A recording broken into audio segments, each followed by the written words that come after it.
Les interventions de la Commission nationale de la santé et sécurité liées à la violence dans les écoles primaires et secondaires ont quintuplé depuis 2018 et on parle parfois de jeunes enfants qui s'en prennent à leurs enseignants. Julie Marceau. J'ai une classe de maternelle ici. Saint-Jean-sur-Richelieu, nous visitons l'école primaire Saint-Lucien avec sa directrice. Les dernières semaines ont été difficiles, autant pour les parents que le personnel scolaire et la direction. On voulait beaucoup plus un local, c'est ça, d'apaisement. Au mois de septembre, les incidents violents étaient si nombreux dans 2 classes de première année que 3 enseignantes ont invoqué leur droit de refuser de travailler, prévu dans la loi sur la santé et la sécurité au travail. La CNSST leur a donné raison et a fermé temporairement les classes. Elles ont été rouvertes, mais Radio-Canada a obtenu plusieurs rapports internes, dont celui de la CNSST.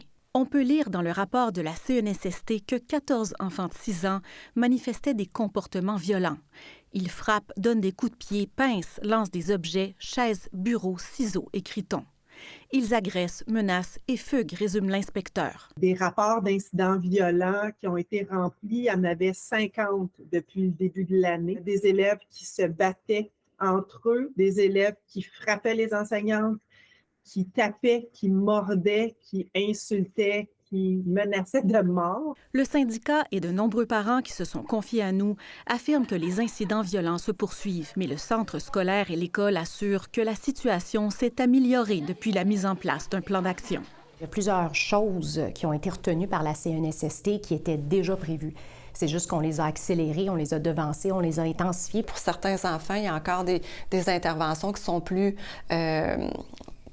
importantes. Là. Mais ça a permis là, de vraiment d'apaiser tout le climat de classe. Là. On me parle aussi de violence des élèves envers le personnel scolaire. Le ministre de l'Éducation a récemment annoncé un plan pour contrer la violence dans les écoles, mais aucune mesure ne prévoit ce qu'on appelle la composition de la classe, quoi faire avec la hausse d'élèves ayant des comportements problématiques dans une classe régulière. Selon des chiffres obtenus par demande d'accès à l'information, les interventions de la CNSST liées à la violence dans les écoles primaires et secondaires ont quintuplé depuis 2018. Ici, Julie Marceau, Radio-Canada Montréal.